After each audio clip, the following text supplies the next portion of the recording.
Você já parou para pensar que a sua empresa pode estar pagando impostos a mais? O nosso sistema tributário é bem complexo e é comum as empresas pagarem mais do que o devido. Saiba que é possível recuperar os valores dos últimos 5 anos e reforçar o seu caixa. A Fortus Tax é especialista no assunto e já ajudou muitas empresas nos seus 18 anos de atuação. E o mais importante, você só paga pelo serviço depois que o dinheiro estiver na sua conta. Fortus Tax. Pagar o justo é o nosso forte.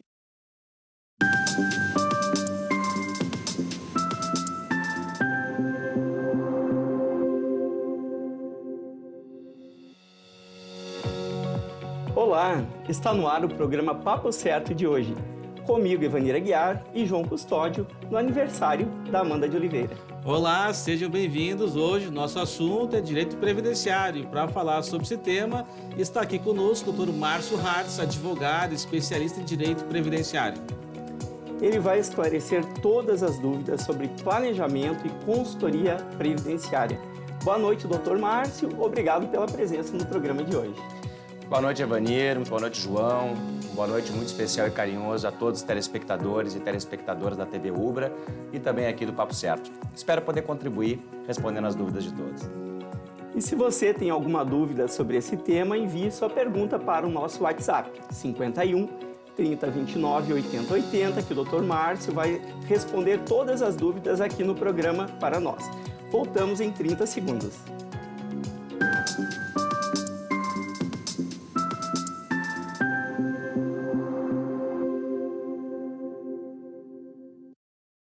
Tá difícil encontrar o profissional certo para a sua empresa? Precisa de alguém detalhista para aquela vaga no financeiro? Quem sabe um criativo para o marketing? Ou ainda, alguém focado em resultados? A Fortus RH utiliza técnicas de seleção e processos estruturados, realizando entrevistas e aplicando provas e testes específicos. Tudo isso para buscar a pessoa certa para a vaga certa. Fortus RH. Conectar pessoas é o nosso forte.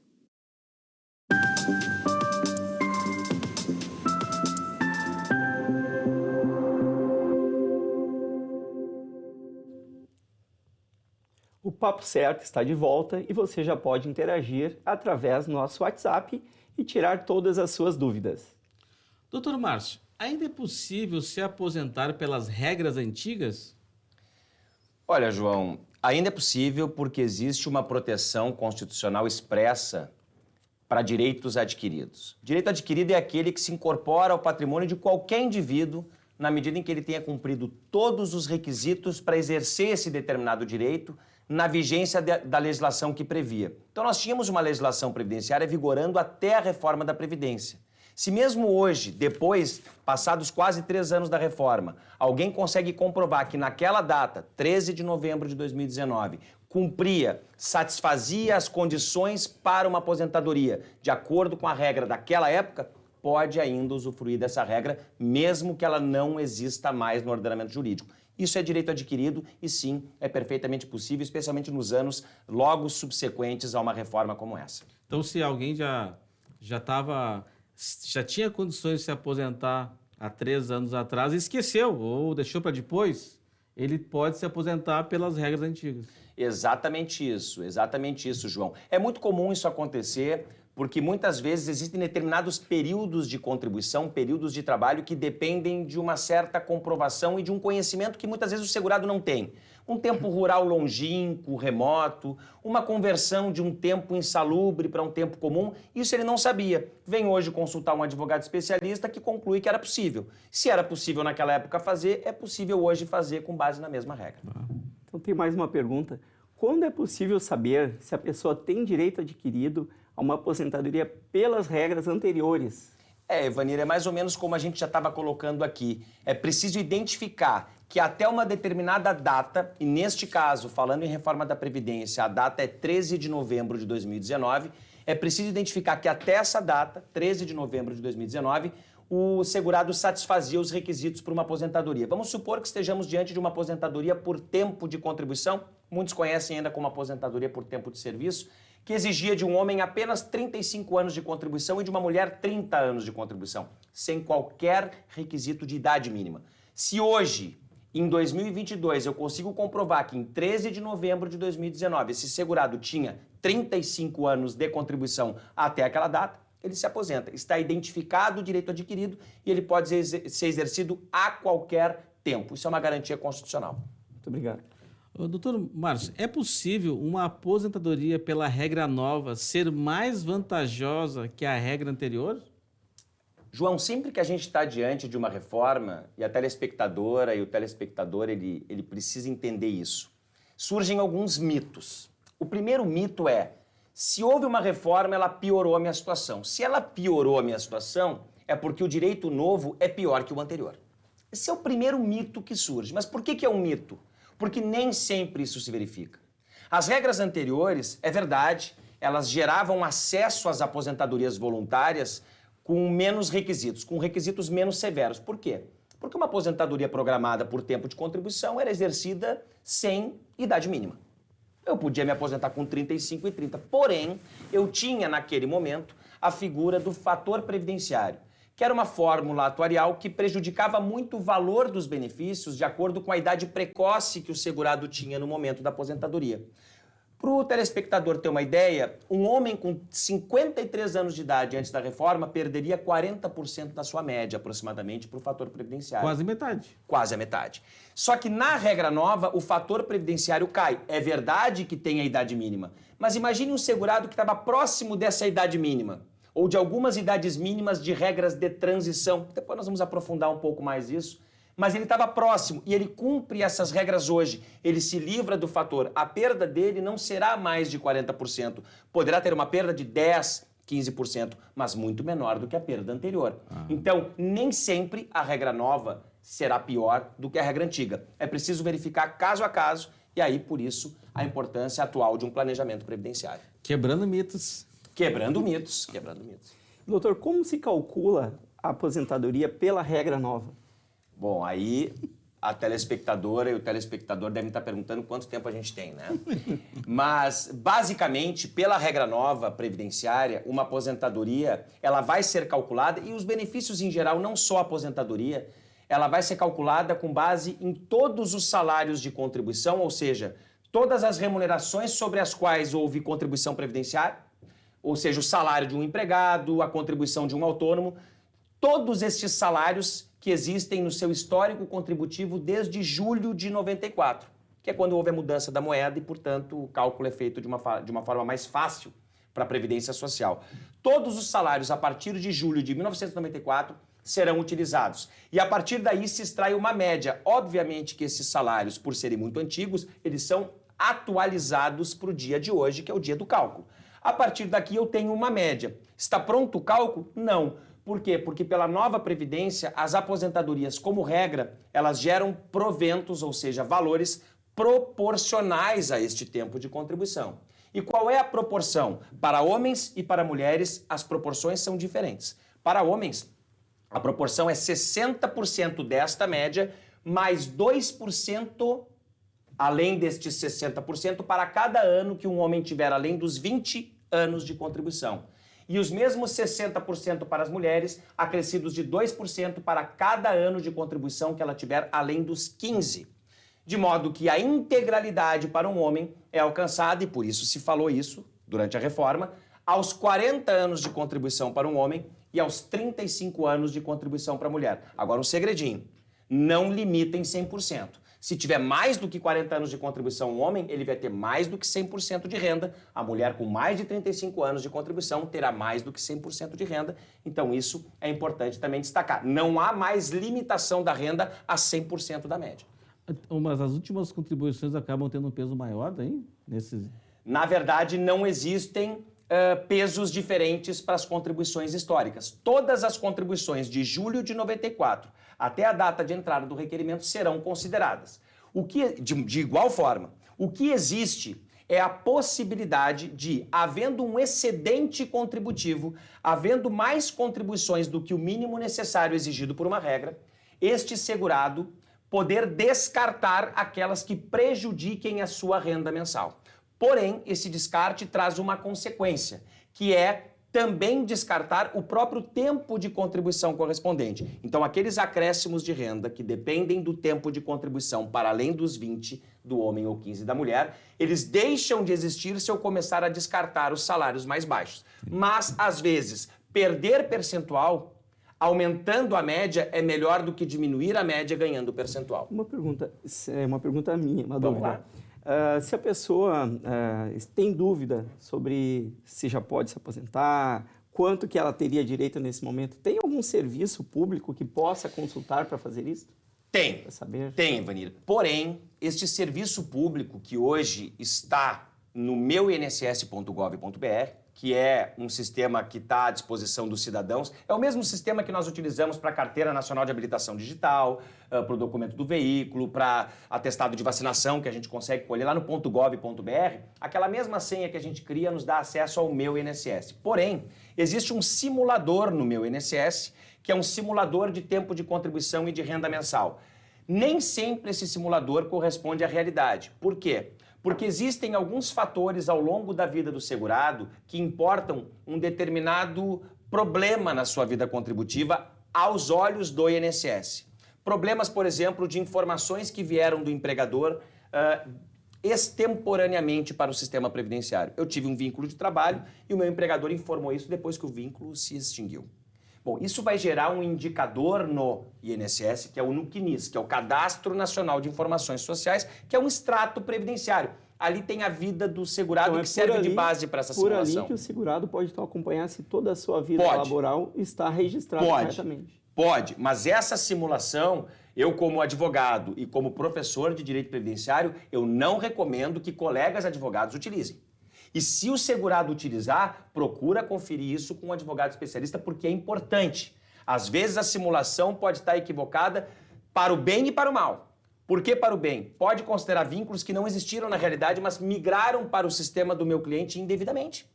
Então eu preciso consertar isso, porque na hora do pedido de aposentadoria ser feito, essa análise mais detalhada vai ser feita pela INSS e aí a surpresa vem. Muito obrigado.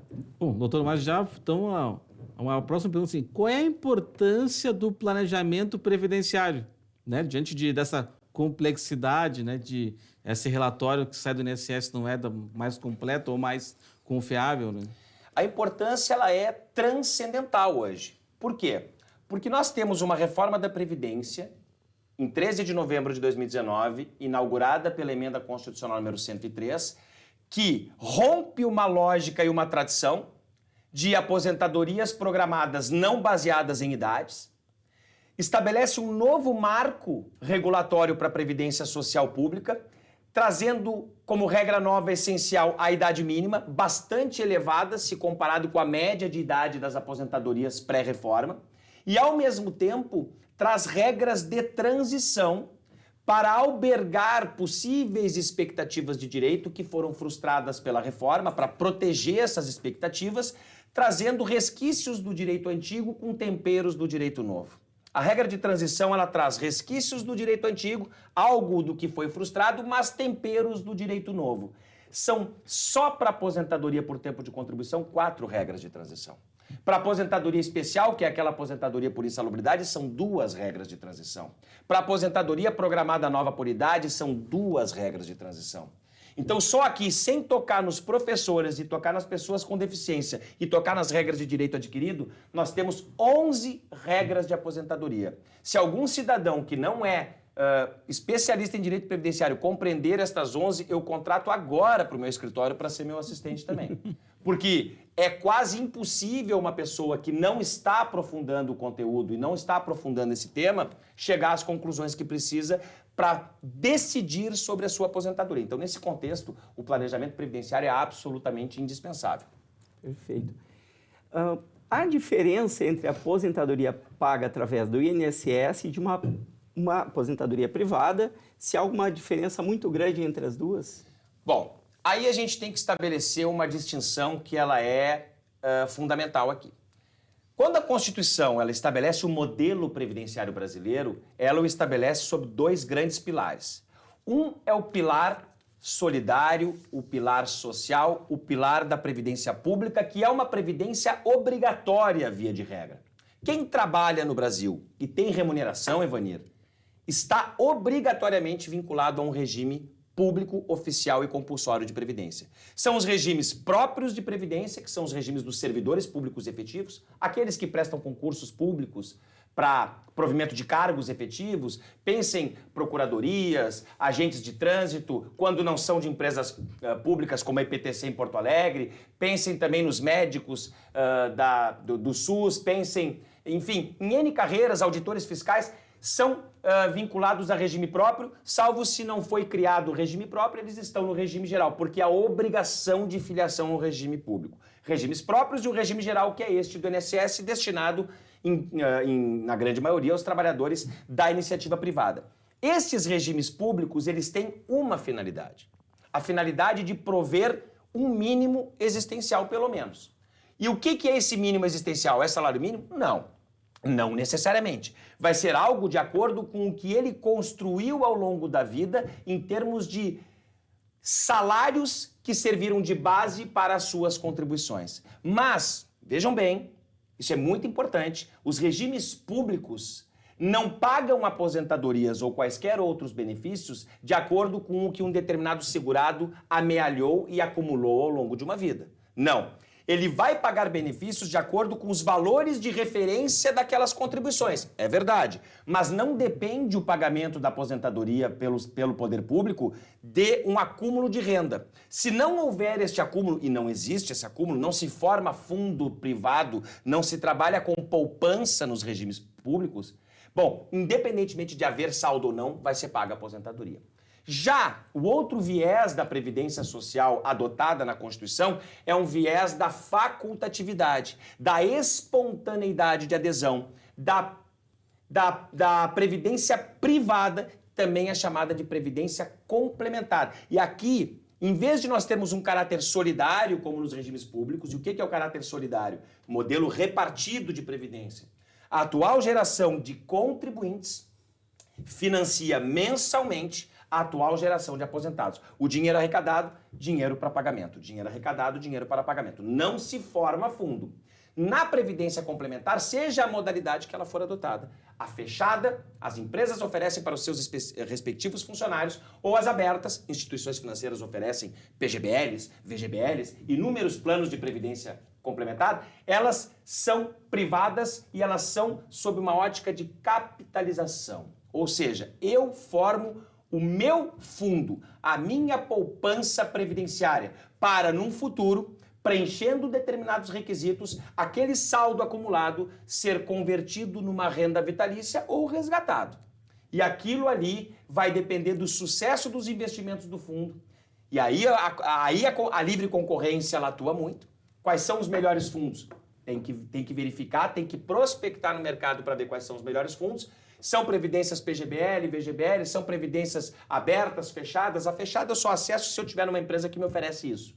Mas o que é importante? A previdência complementar privada, ela é aberta à iniciativa privada. Ela não é pública, embora os órgãos públicos hoje, especialmente os regimes próprios de previdência, os estados, municípios e Distrito Federal, estão autorizados a criarem suas respectivas previdências complementares para fazer com que os seus servidores estejam no regime compulsório próprio de previdência, limitados ao mesmo teto do INSS. Esse é um movimento que acontece desde 1998, foi chancelado em 2003 pela Emenda 41 e reforçado pela Emenda 103 de 2019. Então, a previdência privada, ela vai ser igual à pública? Não. Para que ela se destina? Para complementar aquilo que a pública não consegue me trazer. Perfeito, muito esclarecedor.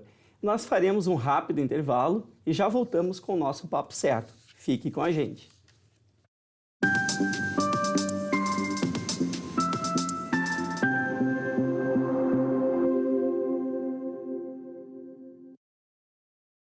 Em tempos de juros altos, margens reduzidas e incertezas, rever estratégias é fundamental para manter o seu negócio competitivo.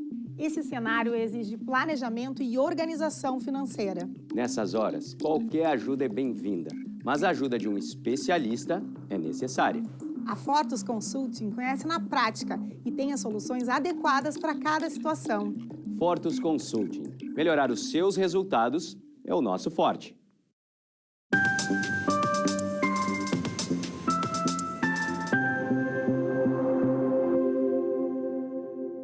certo. Lembrando que de segunda a sexta, às 8 da noite, estaremos aqui ao vivo e contamos com a sua audiência. Você pode nos seguir nas redes sociais e enviar a sua pergunta através do nosso WhatsApp, 51 3029 8080. Doutor Márcio, em qual momento a pessoa deve começar em planejamento previdenciário? Que essa é uma pergunta bastante comum, inclusive entre os colegas advogados, alunos, parceiros, enfim. Pergunto, Márcio, quando é que a gente deve orientar o cliente a fazer um planejamento previdenciário? Eu costumo dizer que sempre. Claro, a gente vai ter que orientar um planejamento previdenciário de acordo com a característica específica de cada cliente. Cada caso vai ser um caso. Quanto antes começar, melhor. Claro que a gente sabe que um jovem com 20 anos de idade, ele não consegue enxergar a utilidade de um planejamento previdenciário que vai lhe conferir algum reflexo prático de aposentadoria daqui a 45 anos. É claro que ele não vai ter essa dimensão, mas nem só de aposentadoria vive um segurado da Previdência. Nem só a aposentadoria é concedida a ele. Existem os chamados benefícios não programados, que são os benefícios cujos riscos sociais são imponderáveis, incapacidade, óbito, e se trabalha dentro dessa linha até mesmo com os benefícios de salário maternidade e auxílio reclusão. Acidentes. Eu não consigo prever quando vai acontecer. Mas uma coisa é certa, para estes benefícios não programados, se eu não estiver na condição de filiação previdenciária, se eu não estiver pagando contribuições, porque eu não estou falando apenas de empregados, existe um sem número de trabalhadores autônomos na informalidade que não pagam previdência social porque até mesmo entendem que não precisariam fazê-lo. Mas, na verdade, precisam.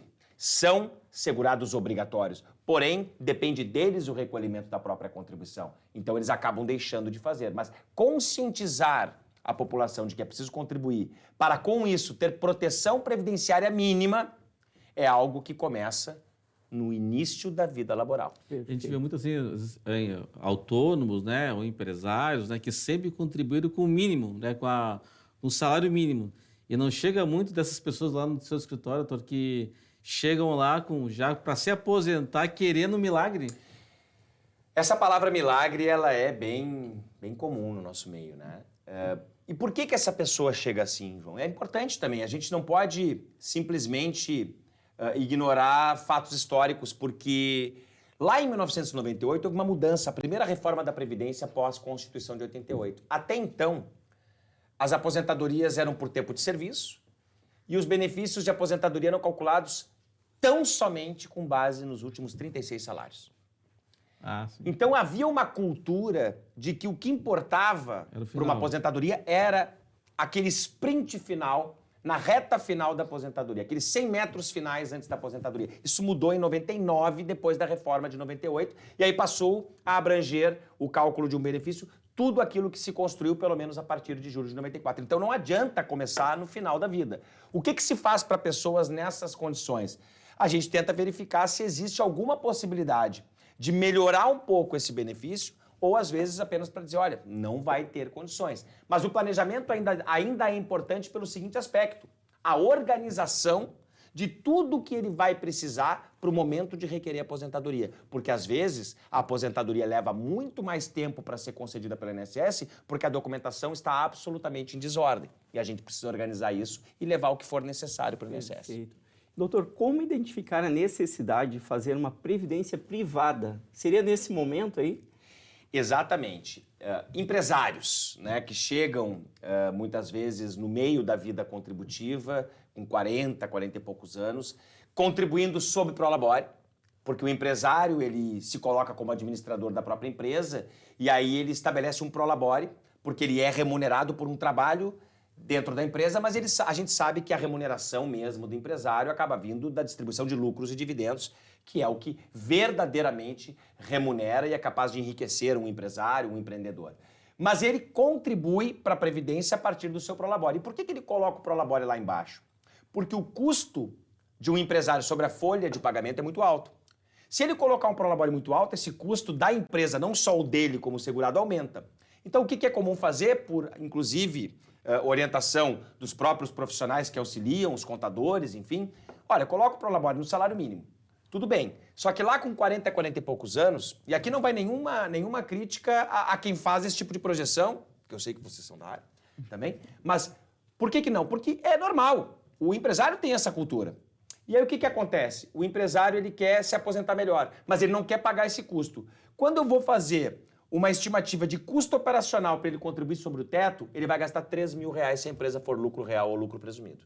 Certo. Vai gastar R$3.000. Só para finalizar, se eu continuar pelo mínimo, ele tendo uma jornada daqui para frente de uns 10, 15 anos, se eu pagar teto não vai interferir tanto, eu não vou levar para o teto essa aposentadoria, não vou levar. Aí é o momento da Previdência. Mas aí ele pode pegar essa diferença de investimento e alocar numa Previdência complementar que certamente vai trazer mais resultado para ele. Perfeito, obrigado. Doutor Márcio, existe uma instituição financeira melhor do que a outra para poder fazer uma Previdência privada? É muito difícil saber. Basicamente, hoje, as instituições bancárias, as instituições financeiras convencionais, as tradicionais, elas estão oferecendo planos muito parecidos. Ou você entra no Programa Gerador de Benefício Livre, ou você entra no Vida Geradora de Benefício Livre, PGBL, VGBL. Tem as vantagens mais evidentes para quem adere a esse tipo de plano de previdência diz respeito à tributação. Então, muitas vezes não está preocupado com a previdência, mas apenas assim, o que eu posso abater da minha base de cálculo do imposto de renda. Planejamento tributário. Um planejamento tributário menos do que um planejamento previdenciário. Agora, existem instituições privadas fora das instituições bancárias que oferecem planos bem mais interessantes. Existem as corporações, por exemplo. As corporações dos médicos, dos advogados, dos contadores, eu não tenho certeza se tem, mas eles oferecem para a categoria uma previdência complementar fechada e aí ela tende a ser um pouco mais vantajosa porque é um fundo comum constituído para isso. Nós já recebemos algumas perguntas através do nosso WhatsApp. O Eduardo de Cachoeirinha pergunta: se eu me aposentar com uma renda ruim, poderia me aposentar melhor no futuro caso eu continue trabalhando? Isso aí foi discutido durante muito tempo e o Supremo Tribunal Federal ele acabou por decidir que não é possível a chamada desaposentação, que é quando alguém se aposenta, mas por força de continuar exercendo atividade profissional e remunerada, ele segue contribuindo para a Previdência. Antigamente, até 1994, nós tínhamos a figura do pecúlio, que determinava uma restituição dessas contribuições posteriores à aposentadoria. Isso não existe mais, mas ao mesmo tempo não se criou uma segunda aposentadoria que pudesse substituir a primeira. E isso foi judicializado até que o Supremo disse não. Essas contribuições posteriores à aposentadoria vão servir para o financiamento do sistema, mas não para corrigir ou para melhorar essa aposentadoria. Então, para o Eduardo, é não. Não, a resposta mas é não. Mas a pessoa pode... Ele já tem condições de se aposentar e ele não se aposentar e esperar mais um tempo. Aí ele está planejando a aposentadoria. Aí ele está deixando de receber valores imediatos que são menores do que aqueles valores que futuramente ele venha a receber numa aposentadoria mais vantajosa, com uma regra que albergue mais condições para ele. A Cátia de Canoas pergunta, né, parei de trabalhar de carteira assinada, né, quando tinha 22 anos de idade. E agora ela já está dona de casa, né? Ela tem como se planejar nesse momento, já que ela ficou, nesse caso, agora 8 anos. Ela está com 30 anos, né, agora? Ela pode contribuir? Pode. Ela não está assegurada hoje. Se ela, por exemplo, tiver um filho, se ela ficar com alguma incapacidade para o trabalho ou para a atividade habitual, é importantíssimo. O benefício por incapacidade não é só para quem trabalha, é para quem também é dona de casa, que eu acho que trabalha muito, diga-se de passagem, mas não tem um trabalho formal, não tem uma compulsoriedade de filiação. Os benefícios por incapacidade também podem ser alcançados. Então, para ela ter esses benefícios, é importante contribuir e, mais importante ainda, para a aposentadoria futura, ela começar a contribuir de novo para, pelo menos, fechar os 15 anos dela. Perfeito. Quero agradecer ao Dr. Márcio Hartz pelos esclarecimentos, agradecer por ter aceito o nosso convite e deixar o convidado, então, Dr. Márcio, à vontade. Bom, primeiramente agradecer ao Ubra TV, ao Papo Certo, o João, o Evanir, e dizer que é uma honra, uma satisfação poder estar aqui. E eu queria registrar que é muito importante a gente esclarecer a população sobre os direitos previdenciários, porque muitas vezes existem mitos e verdades. A gente precisa esclarecer as verdades e combater os mitos. E eu queria aqui registrar 2 abraços, por favor. Um é para a Confraria dos Civilistas, para a turma que está no WhatsApp todos os dias aí, falando sobre os assuntos mais interessantes do direito privado, do direito público, uma turma de notáveis professores. Queria registrar meu abraço aí para toda a turma da Confraria dos Civilistas, para os meus amigos previdenciaristas e também para minhas filhas Antônia, Emanuela e minha mulher Carolina. beijo para vocês. Então tá, tchau, Tchau, tchau. até amanhã. Voltamos amanhã às 20 horas e reprise às 7h30.